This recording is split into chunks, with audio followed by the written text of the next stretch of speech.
التوفيق أنك تحرص على الخير دائما، تتعلم العلم النافع، تزداد من العمل الصالح، لا يزال لسانك رطبا من ذكر الله، وهكذا في كل أحوالك ومراحل عمرك. لكن الختام هو المعتبر، ولهذا يتأكد على المسلم في ختام حياته وأواخر عمره أن يزداد من الخير.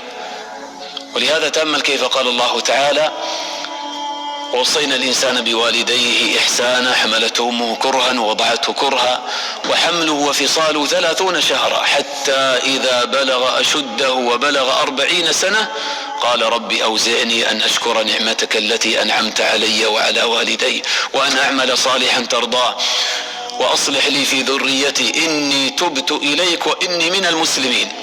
هذا إذا وصل 40.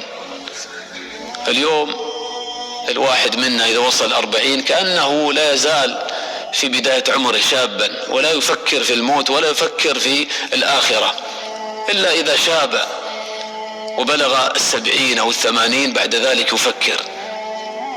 فالمسلم ينبغي عليه أن يكون على الخير والطاعة في كل أحواله، لأنه لا يدري متى يفجأ الموت، متى يكون آخر عمرك. أنت تؤمل أن تعيش 60 سنة 70 سنة وما تدري، يمكن أن يكون آخر عمرك هذه السنة التي تعيشها، أو بعد سنة أو سنتين، أو بعد يوم أو يومين، ما تدري. وما تدري نفس ماذا تكسب غدا، وما تدري نفس بأي أرض تموت. ولهذا إذا أراد الإنسان أن يختم له بالخاتمة الحسنة فعليه بالاستقامة، عليه بالاستقامة في كل مراحل عمره، من صغره في شبابه، ومن شب على شيء شاب عليه، ومن عاش على شيء مات عليه. فإذا ينبغي على المسلم أن يزداد من الخير، وخاصة في أواخر عمره إذا شاب أو تقدم به العمر، لأن العبرة بالخواتيم كما قال النبي صلى الله عليه وسلم: إنما الأعمال بالخواتيم. فإذا ختمت عمرك بطاعة الله تعالى فيرجى لك أن يغفر لك كل ما سبق، لأن التوبة تجب ما قبلها، فهذا من فضل الله تعالى على المسلم.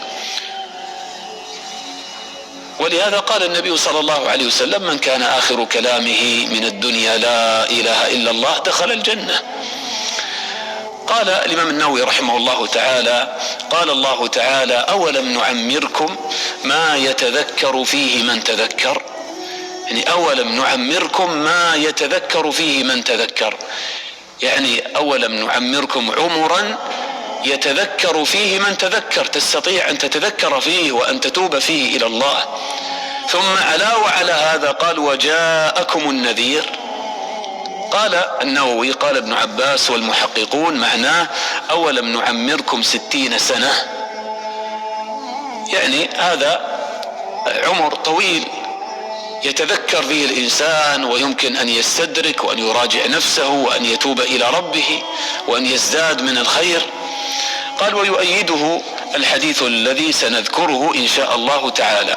وقيل معناه 18 سنة، أولم نعمركم ما تذكر في من تذكر 18 سنة، وهذا كافي للتذكر، لأن الإنسان ممكن أن يبلغ في عمره 13 سنة مثلا، أو 15 سنة أو 15 سنة، فيكون عنده سنة سنتين 3 تكفي للتذكر. السنة ما شاء الله فيها 360 يوم تقريبا، فالأيام طويلة إذن. ثم قال: وقيل 40 سنة، قاله الحسن والكلبي ومسروق، ونقل عن ابن عباس أيضا.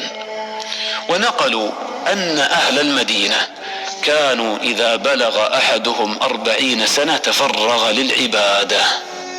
شوف كيف كان السلف من أهل المدينة، الواحد منهم إذا بلغ 40 سنة خلاص قطع للعبادة، تفرغ للعبادة، لأنه سيلقى ربه جل وعلا، ما بقي من العمر إلا القليل، مضى أكثر ممكن من نصف العمر.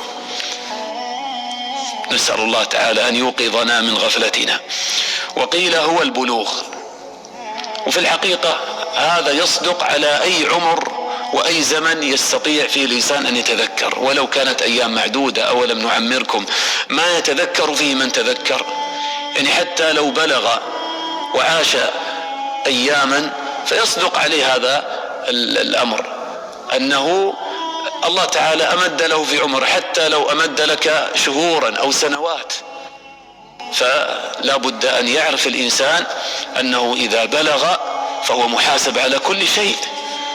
فهذا عمر أعطاك الله تعالى إياه، والله تعالى يفعل ما يشاء. هذه الدنيا اختبار، ممكن يعطي هذا بعد البلوغ سنة أو سنتين، ممكن يعطي هذا بعد البلوغ 5 سنوات، يعطي هذا 50 سنة. هذا يرجع إلى حكمة الله تعالى ومشيئته جل وعلا، لا يسأل عما